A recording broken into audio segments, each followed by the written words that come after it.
Hey friends, Ash here with Gents. How you doing? Let's talk about compliments. 10 fragrances I pulled amazing compliments with. These are fragrances that at some point I got a compliment where it was just like, oh, me? Yes, I do smell great. Thank you. Thank you. You know that kind of compliment that just gives you the old boost to Reno. Makes you feel good for at least a little while until you realize that your life is despair. So yeah, guys, 10 different fragrances, got some niche, got some designer, awesome smelling fragrances. And some of these, you know, they kind of hit like their apex a little while ago and people don't talk about them as much anymore. And then others are just gonna be hyped until the end of time. So let's jump into it and check these out.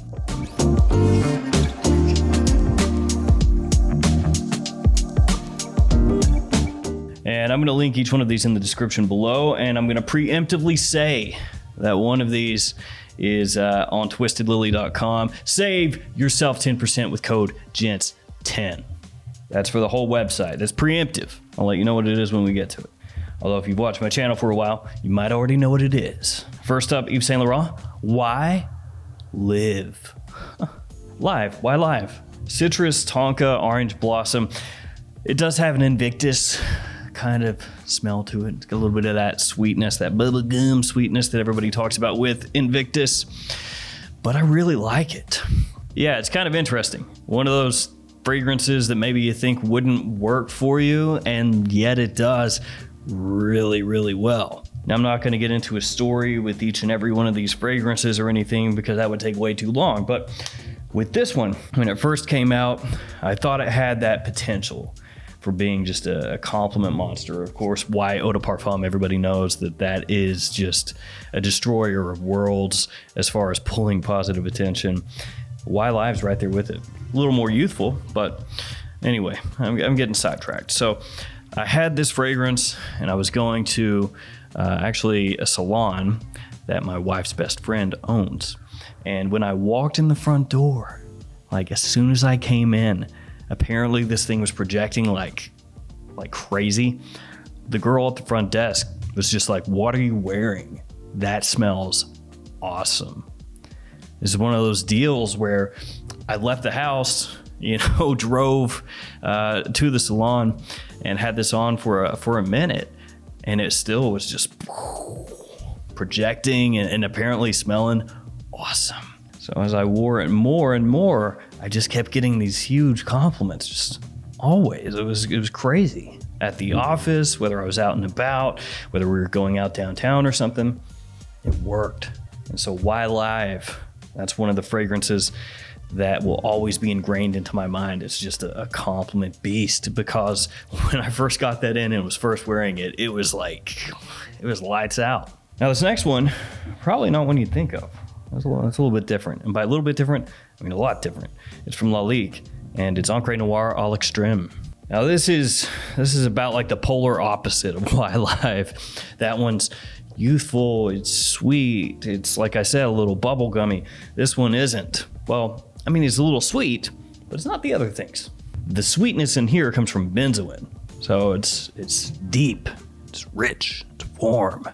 There's a smokiness from incense, there's vetiver, there's cypress, so you have this woodiness as well, this darkness, which you would expect because it's a friggin' Encre Noir. And yet I would wear that to the office in the winter with decent regularity. That one and the original Encre Noir.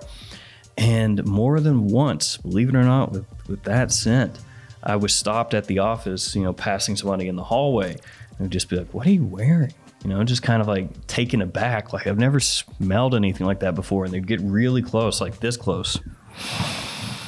You think I'm exaggerating there, but I'm actually not. It's definitely more mature, not your typical kind of compliment pulling fragrance, but it worked for me. All right, here we go. AVENTUS by Creed. Yes, the band that brought you Higher with Arms Wide Open and many more hits. They also do fragrances. Oh wait, different Creed. I got confused for a second. AVENTUS, more than any other fragrance, and this is a really particular type of compliment, if you want to call it that, but has gotten me car compliments. So what do I mean by that? I mean, when you're getting into a car with somebody And then, you get in and close the door and they go, what are you wearing? That smells great. That kind of stuff. AVENTUS is like the king of car compliments for me. And a number of times I've actually had people, including old women, shout out to all you old ladies out there, keep on rocking in the USA or wherever you are. You just keep on rocking. But I've been at like Belk before, Macy's when I'm traveling, and been wearing AVENTUS. Had like an old lady come up behind me and just be like, what are you wearing? Always the what are you wearing? What you wearing? But AVENTUS, king of car compliments, and the versatility on that thing is just astronomical. You can wear it anywhere, anytime, any place. It's gonna work. Now we got the little bottle with his dinghy hanging out. Jean Paul Gaultier Ultra Mall. Cover that up. Pear, lavender, mint, vanilla, and cinnamon, some of the notes in the fragrance. This one is one of those fragrances that kind of peaked. And that was a few years ago. Ultra Mall was being hyped by everybody and their mama. My wife still loves that fragrance. She thinks it is amazing. Like, that's one of her go-tos. It's just one of those fragrances that gets her feeling good. It's sweet. It's got great performance. Good fragrance for clubbing or a night out or even a date, really. Just don't go crazy with the trigger probably on a date, but it's a great fragrance for pulling attention. And it was hyped to high heavens when it came out. Everybody wanted it. Everybody needed it. And over the years, people have kind of forgotten. But it still works just as well today as when it came out. It's not like it came out in 1943 or something, and now it's dated. It didn't come out that long ago. It still works just as well, just not hyped as much. Another hype beast, Allure Homme Sport Eau Extreme is next. This is from Chanel. Pepper, orange, mint, tonka, some of the notes in the fragrance. It's got this nice, creamy, inviting sweetness with this burst of freshness in the opening from the mint and the orange combined. Nice little contrast with the spices in here as well. It does smell similar to Allure Homme Sport, which smells similar to Versace Pour Homme. Talked about this before, but Versace Pour Homme of the two is the fresher one, and then Allure Homme Sport is going to be the one that has more of that creaminess, more of that tonka forward in the scent. And for a lot of people, Eau Extreme is kind of the pinnacle. If you're talking about an Allure fragrance that's gonna get you attention, and for good reason, because that's exactly what it will do. I mean, that's why it's hyped like it is, or was. Too hype or not too hype? That is the question. But Allure Homme Sport Eau Extreme, that is another fragrance that has fantastic versatility because it has enough punch and it does have enough of that tonka, which is another thing in itself, how much tonka is used and how popular that scent profile is. But don't get sidetracked again. Allure Homme Sport Eau Extreme has enough of that tonka warmth and sweetness and longevity to work in cool weather very well. But then it also has that little hit of freshness that you get from it that makes it work during warm weather also. So great scent just all the way around. If you're looking for something, again, tonka forward, that's going to work nearly year-round, daytime, nighttime, office, casual, date, club, whatever, and pull you attention, that'll do it. This is the one on Twisted Lily. See, I told you preemptively. It's Interlude Black Iris from AMOUAGE. Yes, once again. That's the face of pure pleasure. I feel like that's the face that some of these dudes should have been making on To Catch a Predator. Pure pleasure. Chris Hansen comes in. Have a seat right over there. Yeah, you. Have a seat. This one has leather, resins, oud, and of course, iris. It's right there on the front, black iris. This takes that Blue Beast DNA from Interlude Man, smooths it out, and the iris is just perfectly done. You don't have the aggressive opening of the original, that oregano that's in the original Interlude.